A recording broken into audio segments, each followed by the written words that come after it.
Welcome back to another episode of Life's Ambition Podcast. Today we are joined by someone who brings magic to marketing. He's going to give his input on his transition from being a magician to a marketer.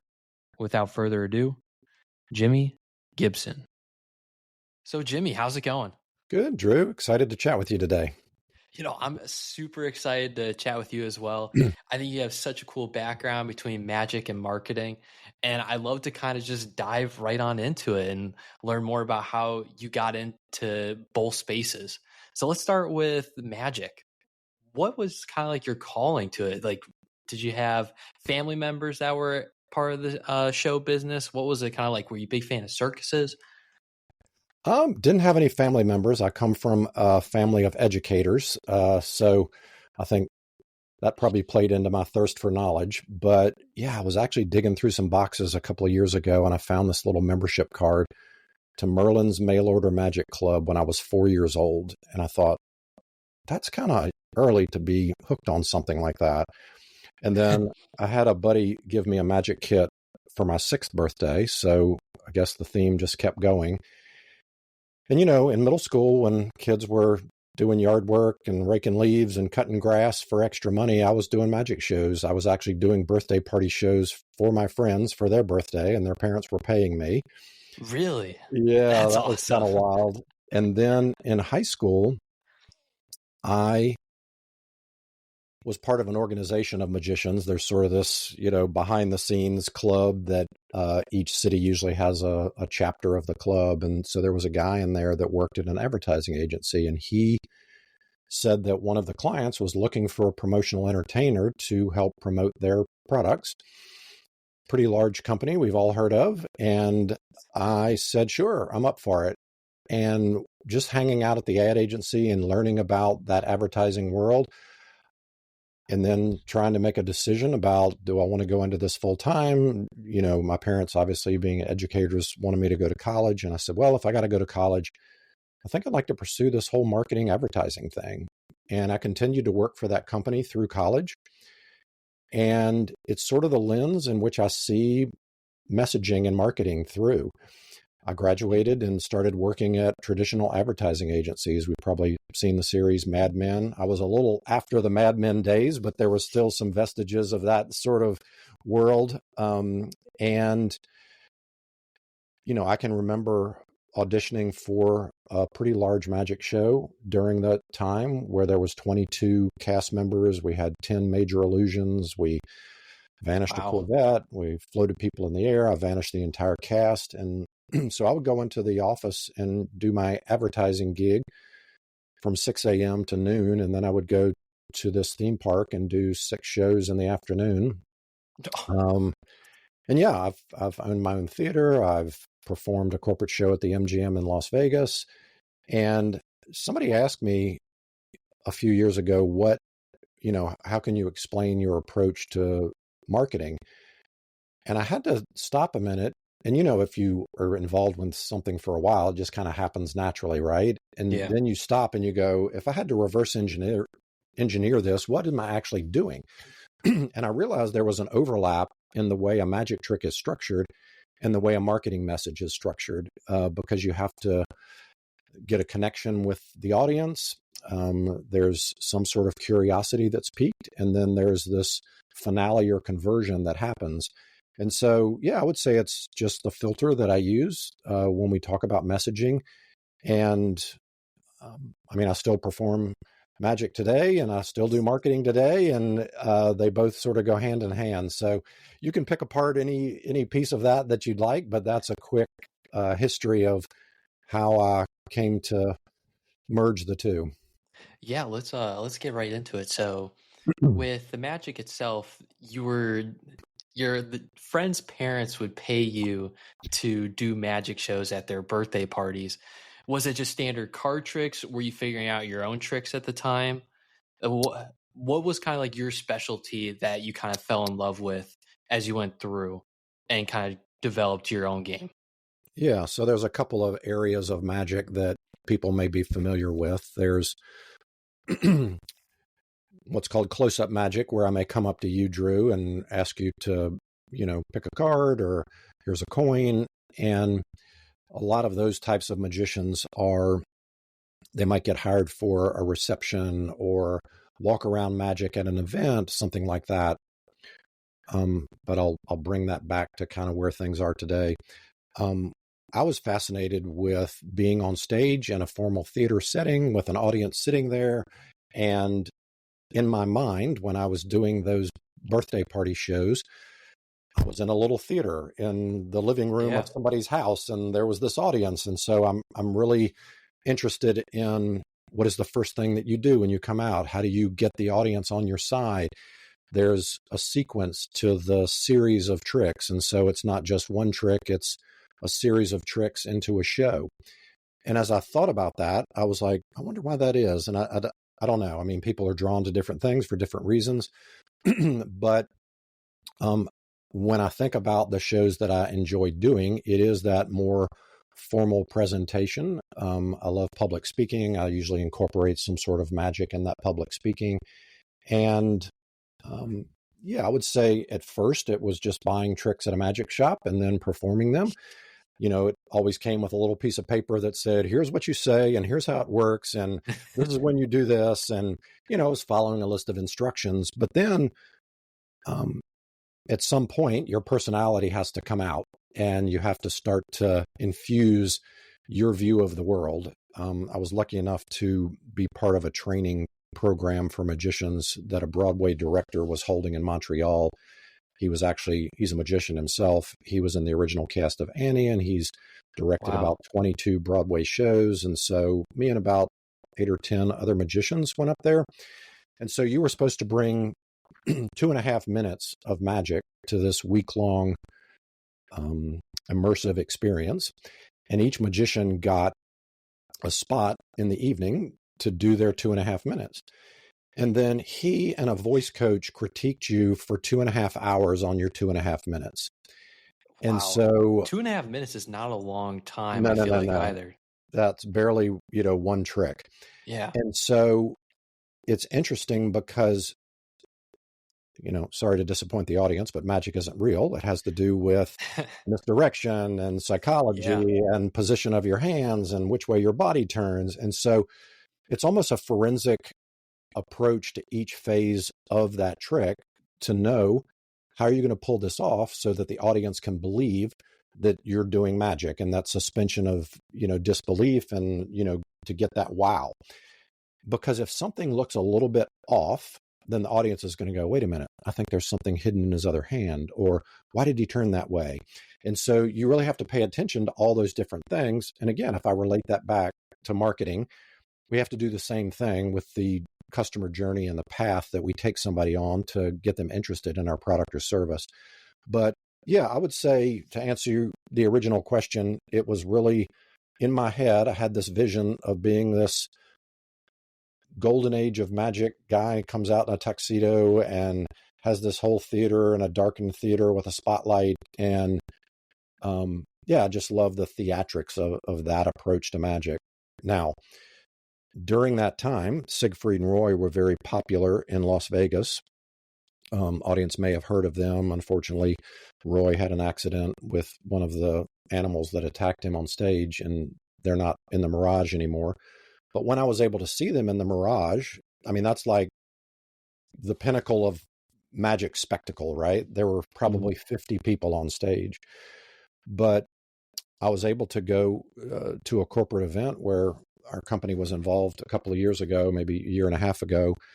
And in that same theater, in the Mirage, Shin Lim, who won America's Got Talent. He is extremely talented. Yes. That's one person I wanted to bring up to you. I've seen videos on him. He mentioned different ideas of dealing, and I saw how he was doing laser dealing. And it's all up close magic what he's doing with Jimmy Fallon, and his talent and ability is insane. Oh yeah. Well, he's doing that same theater show. I mean, there was probably 3,000 people in the audience.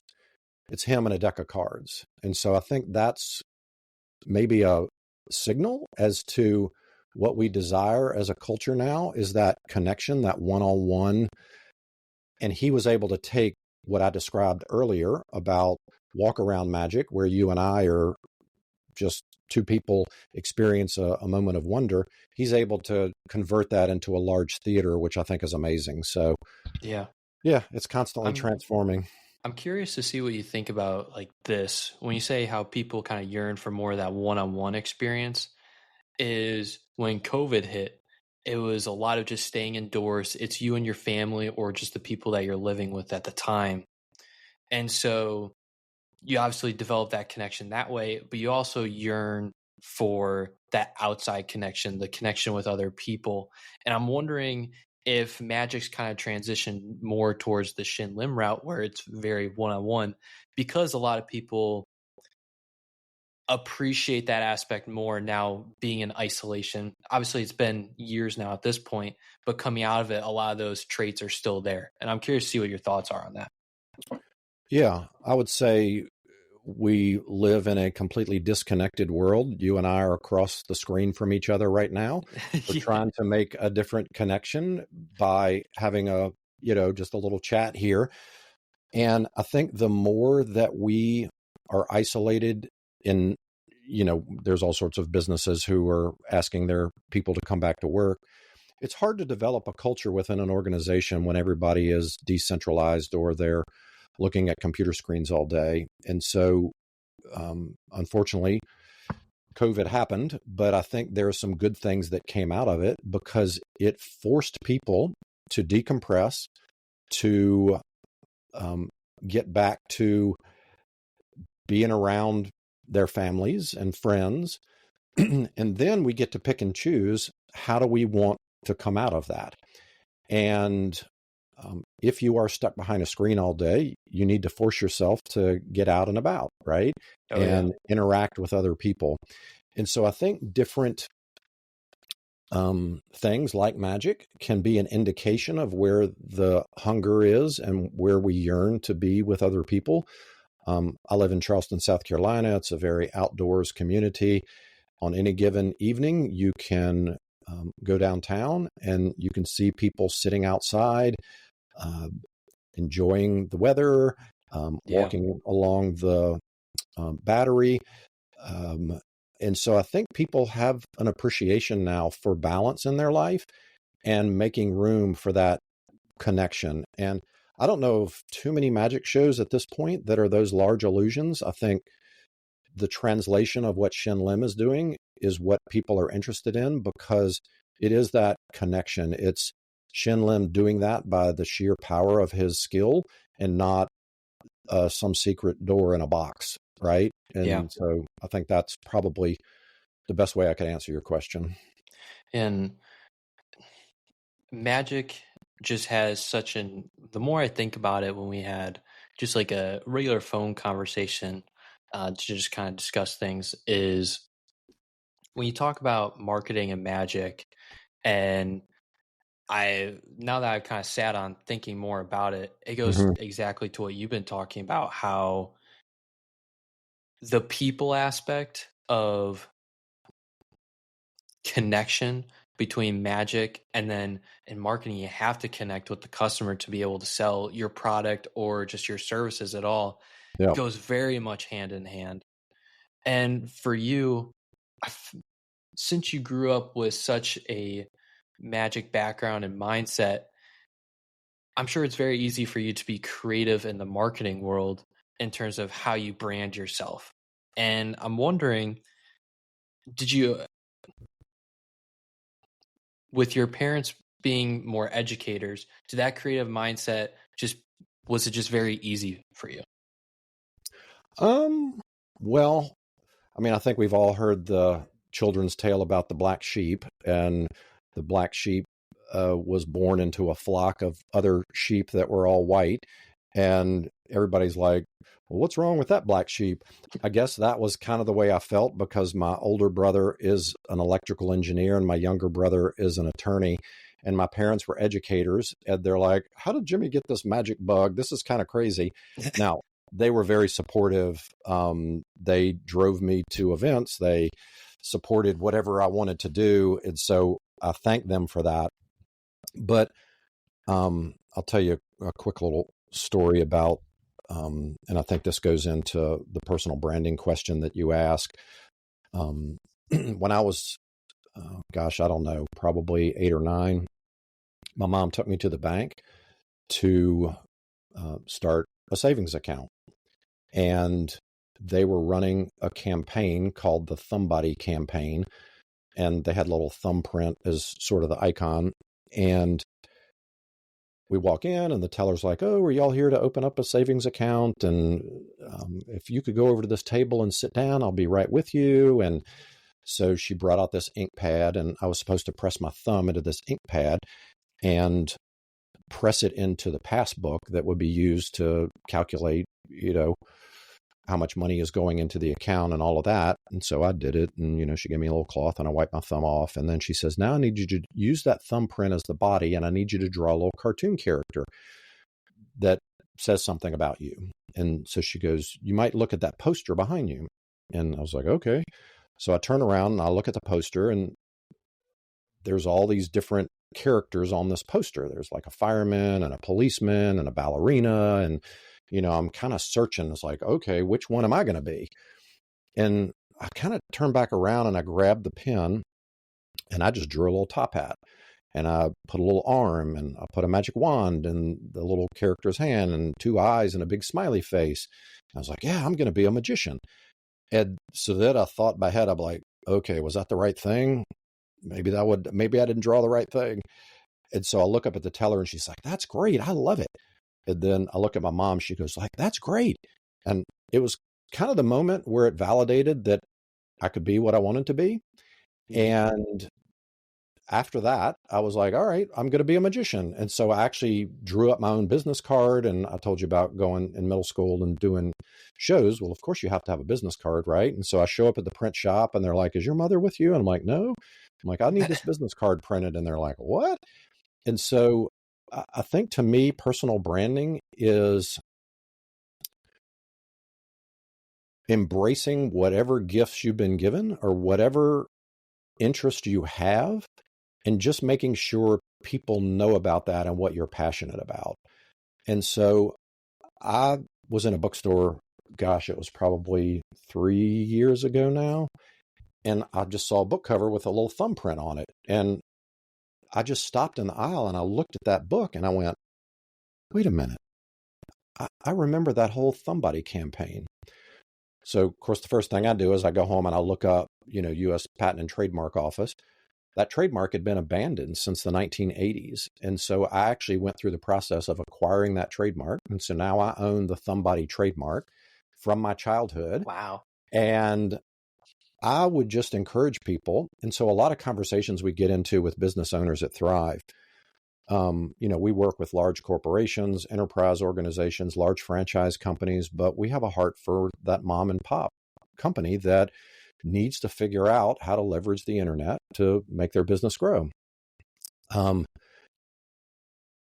I think when we get into the conversation of marketing and branding, people think they have to put on this persona and use this, big words and fancy language. But really, you just need to be yourself, because people do business with people. They don't do business with logos. And when you have a business owner who is very excited about their local community and being involved, and they may have a passion for their kids' soccer team, or they may have a passion for some event that they could sponsor or get their team involved in. Maybe it's a 5K, maybe it's whatever the case may be. When people see that and they see that you're passionate, that passion is infectious. It rubs off. And so that sort of mindset is giving people permission to be themselves and to be exactly who they were, whether it's the fireman, the ballerina, the magician, and that thumbprint. And what thumbprint are you going to leave on the person that buys your product or service? So that was kind of a long path to get to the answer to your question, but I firmly believe being yourself. And for those people out there who are considering opening up a business or pursuing some career, just be yourself. There's nobody else like you. The combination of things that you're interested in, the skills that you have, leverage that. And just be appreciative of who you are. You think it would be like much easier said than done, where people wouldn't find the need to put their own persona on and play the company role or try to say Well, like you're part of a big name. But it does really go to the fact that like if you really are just yourself, it will work out. And honestly, it'll probably create a better relationship between you and the client. Like I'm sure when you were getting the opportunity to go have a show at MGM, like you had to very much market yourself, but also be yourself to because you have to convey your own story, especially through the magic that you're doing. And I was wondering for you, like, how did you even get that opportunity? Like, how do you get a lot of these opportunities where you start at the bottom and you work your way up? Is it through the connections that you made? Is it through just marketing yourself? Like had plenty of people on the show that would use yellow pages, that when they were trying to market their business, they would use yellow pages, call people and say, hey, I have this open. If you ever need to market someone, I have this business for XYZ. yeah. Yeah, I think it's a combination of all those things, Drew. And you never know where a connection is going to happen. So I have a TED talk that talks all about using your personal abracadabra. And so people can watch that. Maybe you'll link to it in the show notes, Drew. Yeah. Basically, the name of the TED talk is You Have Magic Power, Use It for Good. And so really the thesis of that TED talk is exactly what I just described. And so there's an acronym that you might remember from that. It's not in the TED Talk, but if people ask me about it, if you take the word magic and then you use this term of your personal abracadabra, just remember that my abracadabra generates improbable connections. And so that spells out the word magic. And so what is your abracadabra? Well, you got to figure that out. You could be great at baking cookies. And you go, well, how in the world is that going to create an opportunity for me? Well, businesses have a reception area. If a client comes in and they're sitting there waiting for their appointment and there's a bowl or a container of those amazing cookies, people are going to go, oh my gosh, who is this person that made these cookies? And they may go, oh, that's Sally. She absolutely, this is her passion. That's what she loves to do. Ba-ba-da-ba-da. And so they may call, hey, Sally, come out. Somebody wants to meet you. Well, there's a connection right there. What are you going to do with that connection? How is that going to help that business? How can a business empower all of their people to express their abracadabra? And so I would say the fact that I didn't hide the fact that I like doing magic, and it comes up in conversations in a business environment. It's a great conversation starter. I think that's one of the things that you and I talked about, and here we are having a podcast about magic, right? But then Well, we're I'm also sure talking people will be about like, oh, show me a trick. show me a trick, right? And so anything that you're passionate about. The other thing is don't be afraid to ask questions.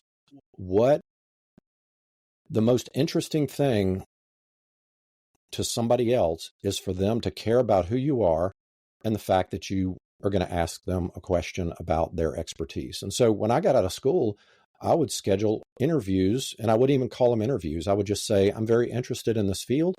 Could I just come in and ask you some questions? Now, what professional is going to go, I'm not in the mindset of, saying no to somebody who just wants to ask me questions about something that I'm passionate about.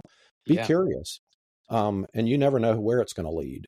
So, 100%, because the whole reasoning behind this show is for me, I had no idea what I wanted to do going into college. I know we talked about this too. yeah. It was through my parents' connections and my friends' connections that I was able to get an idea of what the GIS world is, because it was still a newer thing at the time. It Mm-hmm. was still about a decade, but still very much a newer concept being illustrated into schools.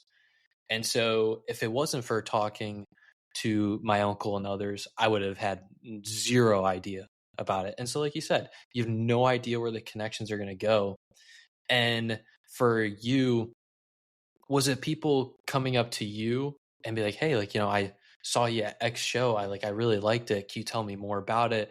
Or was it kind of like, just a casual occurrence where it could be you're at some shop and you started talking to someone and then they brought up something. Is that kind of how you got the MGM experience and even your own TED Talk experience?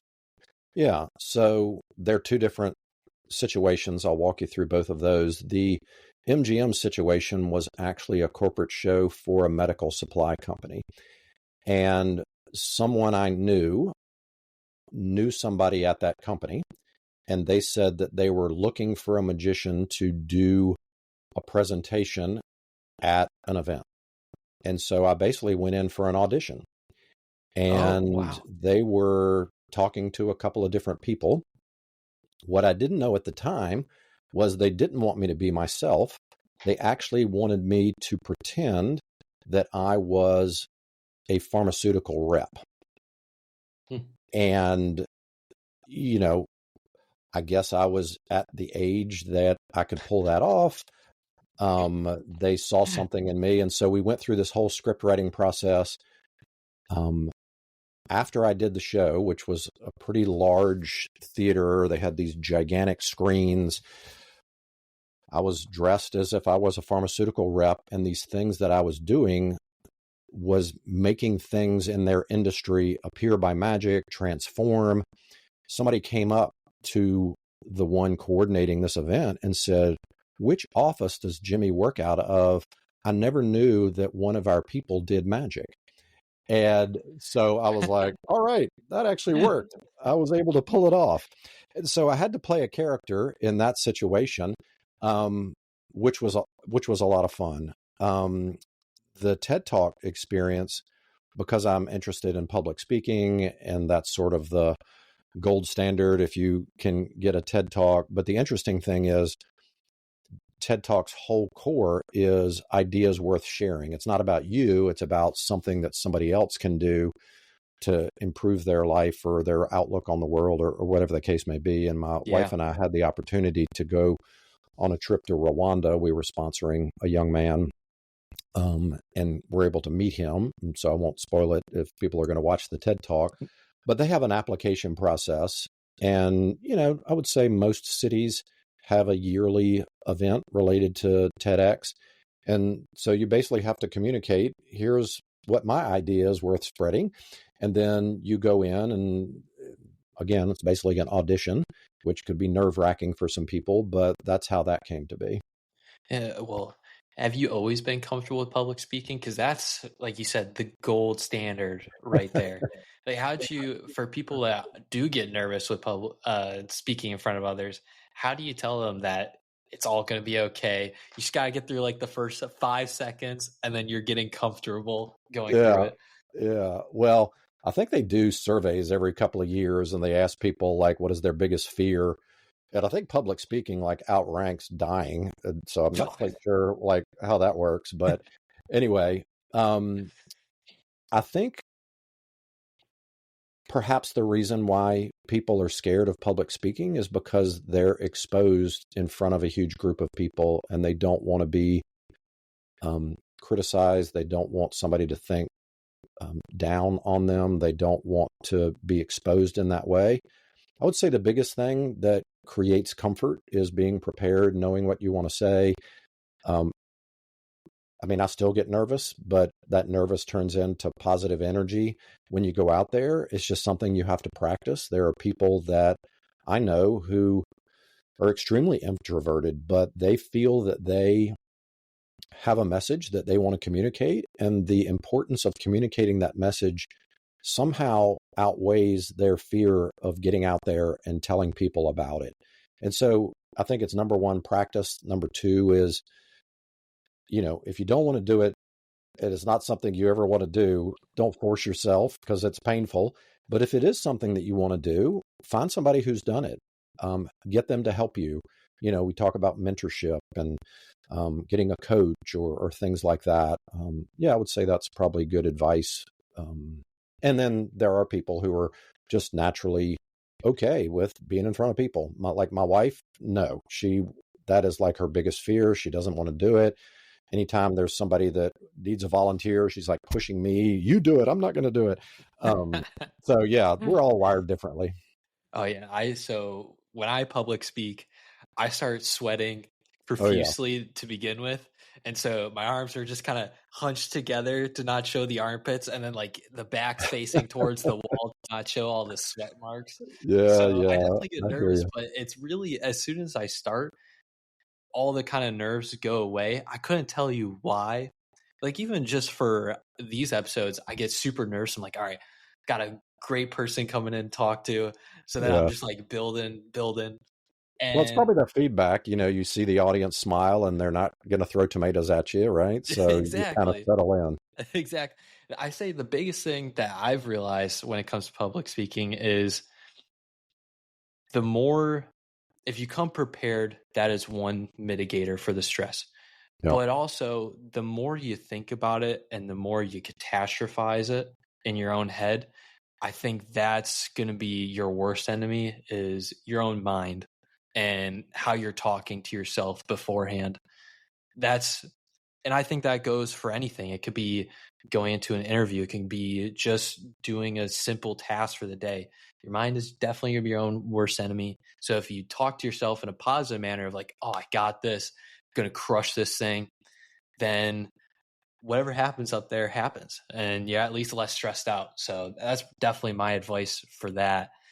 And I hate to kind of jump back. We talked about Shin Lim and other like big time magicians. What are your thoughts on the Penn and Teller show? I know that was a very big show back in the day, like that they would judge based on if they can find out the trick or they couldn't. Did you ever watch it at all? And did you have experience where like, all right, I know what's happening here, like I know what to look for? Because this will kind of supplement to another question I have of, I know we talked about that there's two types of people that go to magic shows. There's the people that want to figure out the trick, but then there's people that are just there for entertainment purposes. Yeah. And I was wondering what you come across more. So I know that's a lot thrown at you, but Oh, I'm that's curious fine. to your thought. Yeah. So interesting about Penn and Teller. They've been together for, gosh, probably 40 years performing together. And for people who may not be familiar, Penn is the big guy and Teller is the small guy. And Teller plays a character that he can't talk, which is kind of a cool thing. He probably didn't think 40 years later that he would still be the guy that can't talk. Yeah. So I think Penn makes up for it because he's the talker. And when they first started out, they sort of wanted to be the anti-magicians, and they started their own rumors that magicians hated them. And so they wanted to separate themselves from sort of, at that time, more of a cheesy persona of this geeky magician with a powder blue ruffled front tuxedo. And they pitted the rest of the magic world against them, which wasn't the truth. I mean, magicians liked them, and but to the public, they wanted to separate themselves. So that was a great marketing tactic by them. So people can learn from that. And then, because of their thirst for knowledge and the fact that they were doing all of these shows over and over and over, they became experts at all of the different types of magic out there. And so I don't know if I ever read the incarnation of how that show got started, but obviously it's called Fool Us. I think it's actually still running. And again, for the audience, they'll have magicians come out on stage, they'll perform a trick, and then Penn and Teller discuss whether they fooled them or not. And if they didn't fool them, they will talk to the magician in sort of code language so that the magician can understand that, yes, they know how the trick was done, but it doesn't expose it to the audience. And so I love the show, not only from seeing the magic performance, because at the stage that I'm at, I pretty much kind of know how everything is done. I mean, there's certainly foolers that still have that sense of wonder, just like, I have no idea how that happened.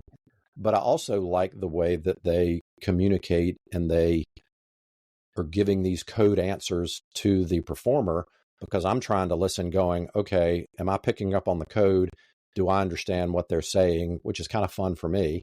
And the audience loves it. They love that challenge of being able to beat these experts. And so there is some stakes involved. And so again, from a marketing perspective, what are the stakes if somebody doesn't buy your product or service? What are they going to lose out on? How their life is going to be different? Or, so Yeah. again, I'm marrying those two worlds. And then you asked the question about there's two types of people. And I know we discussed this, a couple of weeks ago when we chatted over the phone. There are people that are challenged by a magic show and they consider it a puzzle and they want to figure it out. And then there are people that just want an escape from reality and they don't care how it's done. They just want to sit there and go, that's impossible. Oh my gosh.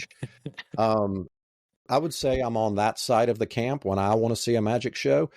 And so when I perform, I want that audience to experience the wonder and the amazement.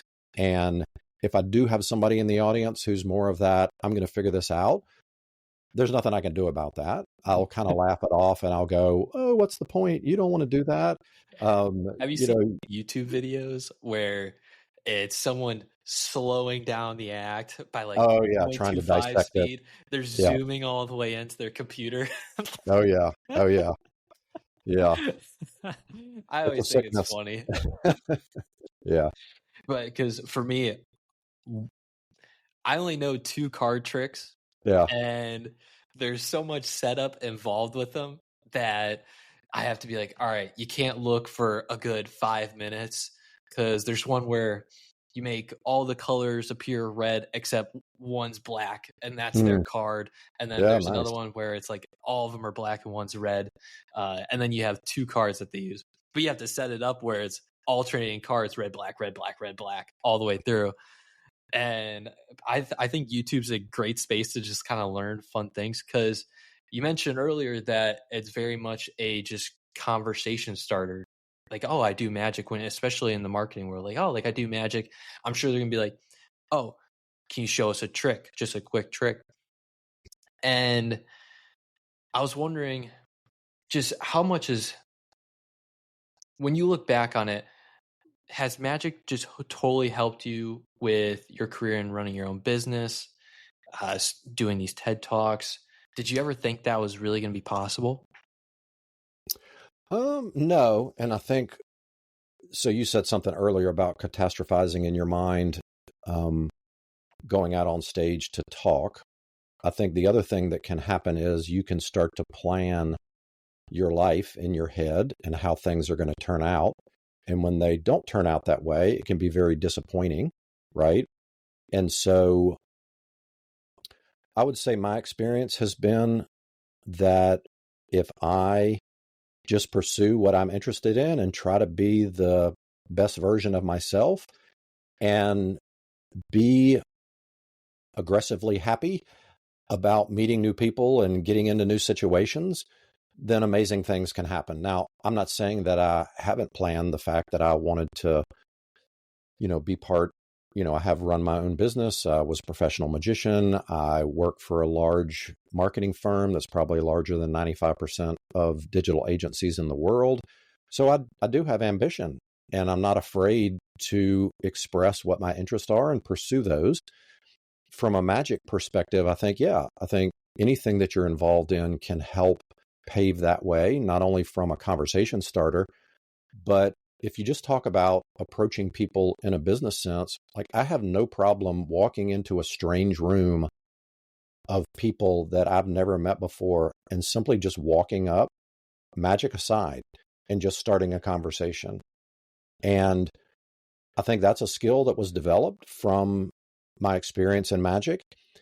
And so I'm able to translate that. And so my wife works for a company that manages medical associations. And as I said earlier, she's very introverted. She's wants everything to be just right. And so her responsibility is to show up at these huge events and work with the people who display to medical professionals. And so I can remember when she first started she showed up at the convention center in New Orleans, Louisiana, and it's this massive building with like thousands of people, hundreds of booths. And so she was basically paralyzed. She's like, calls me up on the phone and she's like, what do I do? I think I'm gonna have to go back to my room and go to bed. Like, this is just too much for me. And I said, okay. I said, you've worked with these people over the phone. Who is one of your favorite people that you know is at that event? So she told me. I said, you have a map of where all these booths are. You helped figure out those booths. Go talk to them. Talk to them 15 minutes. Who's the next person that you remember? So instead of looking at that entire room, I told her to go find one person. And so we're coming back to Shin Lim, right? One person that is a friendly face. So she called me 2 hours later. She's like, I'm having a ball. I can't believe I actually get to meet these person live. You know, I've talked to them on the phone. I've talked to them on Zoom. This is great. And so when you walk out on stage in that theater, you got to find a friendly face. When you're trying to do a marketing campaign, you're not talking to everybody. You're talking to your ideal customer. You should know them inside and out, what makes them tick, what makes them angry, what makes them happy. And I think that's kind of is becoming the theme, right, of our show here, is it's all about that individual connection and really getting to the humanity of somebody is and being more interested in them than you are in trying to communicate all the things about yourself. Because what's the most attractive word in the English language, Drew? It's your own name. And I just said it, right? Mm-hmm. And so be focused on the other person. Don't worry about yourself. So what did my wife do? She shows up at that booth. She asked them how their travel was. Is everything set up right? Did you have a good flight in? She's not talking about herself. She's very interested in what they're doing. And so, yeah, I don't know if that helps, but Yeah, no, that's just, it totally does. It is, and kind of go back to the sum of our conversation. It is amazing what one connection can yeah. do for yourself, especially when it's just meeting someone new, asking them how they're doing. Everyone likes to talk about themselves. Mm-hmm. It's how do you interact with that person, and then where does it kind of go from there? Like you said, your wife had a great time as soon as she started talking, just some friendly faces. Yep. And that goes exactly to the marketing aspect, is knowing them inside and out. And how are you going to be able to make a difference in their lives to make it better, or just Yep. in terms of selling something. Yep. And so, Jimmy, I really do appreciate you being on the show today. I had a great time talking to you and can't thank you enough. Yeah, absolutely, Drew. Very professional approach to what you do, and congratulations for having this podcast, and just happy to be on it. Thank you, Jimmy. Hey, everyone. Want to take a quick second and say thank you to whoever listened to the episode today. I really do appreciate it, and it means a lot.